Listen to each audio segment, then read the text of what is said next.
Hey everybody, this is Travis Shaw with the Jesse Norman School of the Arts, and this is the beginner guitar course. This course is going to assume that you've never picked up a guitar, that you've never played a guitar.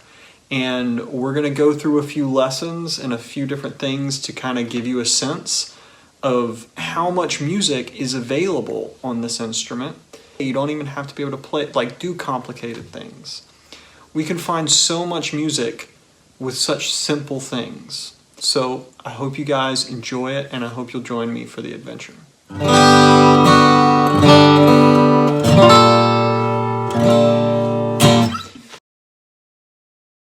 One of the first things you want to deal with is just getting used to the noises and the sounds that the guitar makes on its own. When you're coming up as a young person, one of the first things you do is you explore the sounds that your voice makes, right?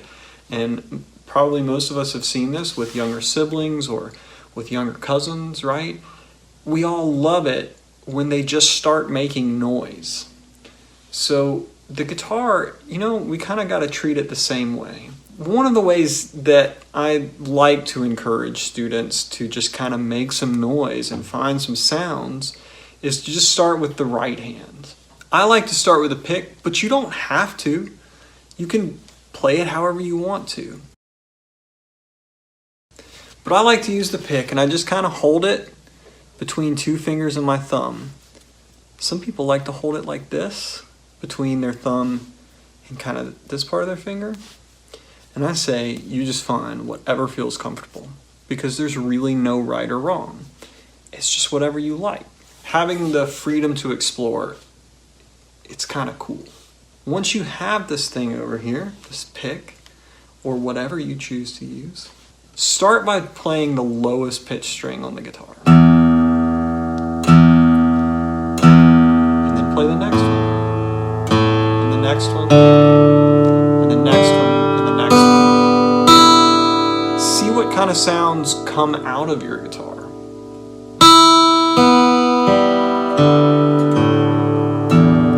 Don't do anything here, you just do everything over here, right?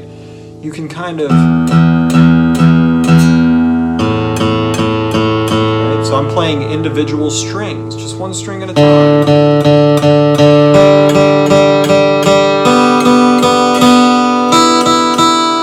And it seems really simple, and it is, but there's a ton of music just here.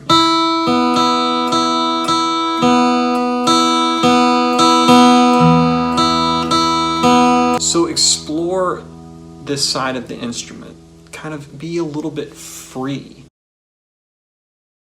One of the first kind of structured exercises I like to do, if you want to look at it that way, is to just play each string with what's called a down pick. A down pick, I just move my pick towards the floor, so I go.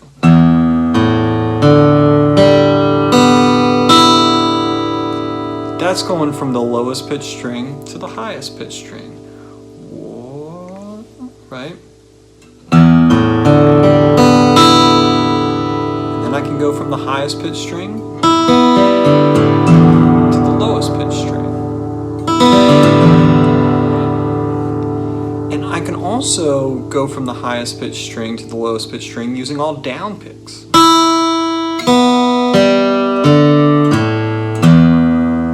I actually really like this in the beginning because it teaches a little bit of control when you're starting out.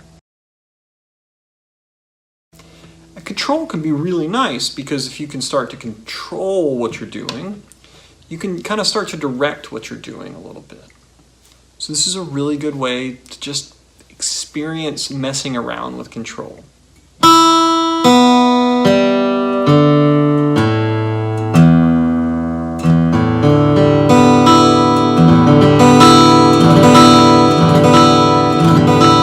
Just playing all the strings.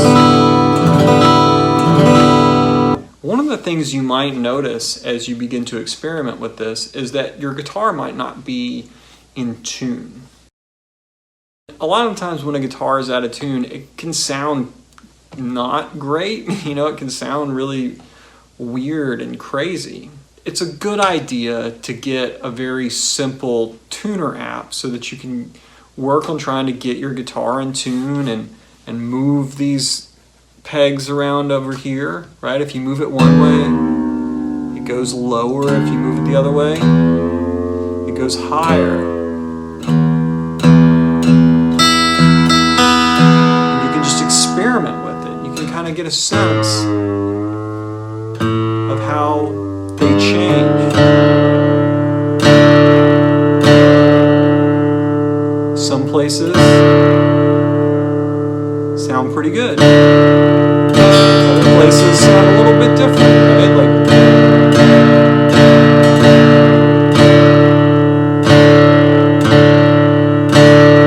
And when they're really in the center, and they're really crispy, that's kind of when we say they're in tune.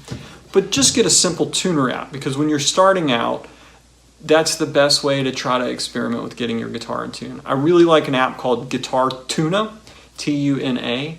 That app works really well. It's very simple. It's very straightforward. The other thing that I think you should start doing is just making noise with the left hand. So notice that when I push down frets over here,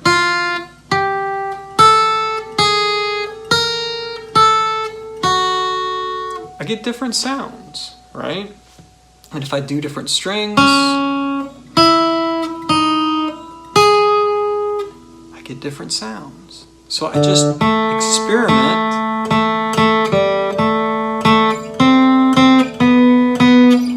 and just kind of start by making noise. And in that noise, you might start to find a little bit of music.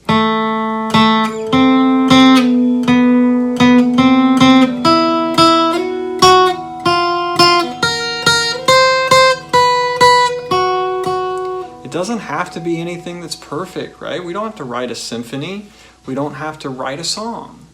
We can just experience sound for what it is and try to push down the strings on the frets. Now, if you're having trouble getting the sounds out, I got a couple of tips for you. One of the things that I like to do is I like to get as close to the piece of metal as I can without touching it.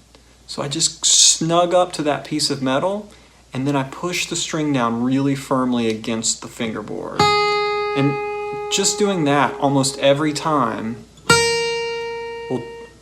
will make it happen. Because if you get close to the metal, it's easier to push down. If you get further away from it, right? Like, see how I'm moving away from it? It's harder to push down and you get some of that buzzy, planky sound, which can also be kind of cool. I mean, get closer to the fret and you get more of a bell-like sound. It's more concentrated, it's more communicable, right? It's easier to hear that sound.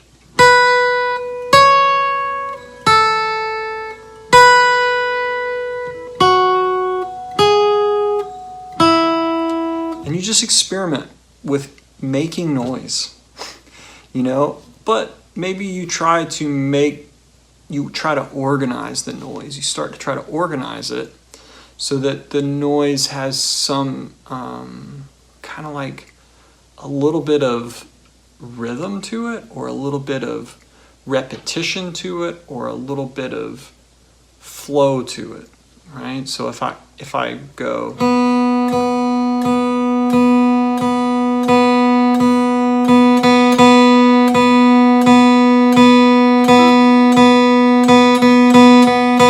just one note, but it's not just one rhythm, right? It's more complicated than that.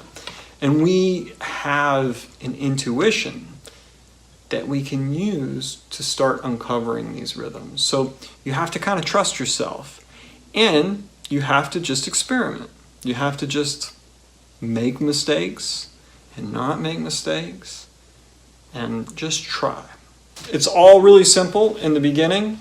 The way I like to explore stuff is kind of from this very loose and open perspective, and then start getting to the point where we begin to organize it and put it together. I hope that you find this lesson helpful, and I hope that we can stay in touch.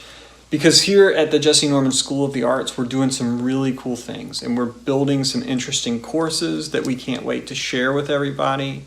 We've got some great teachers that are working to bring you some information and bring you some, just to share with you. So I hope you guys dig this course. Reach out if you have any questions. I'd love to hear from you. And I'll see you in the second lesson. Thank you.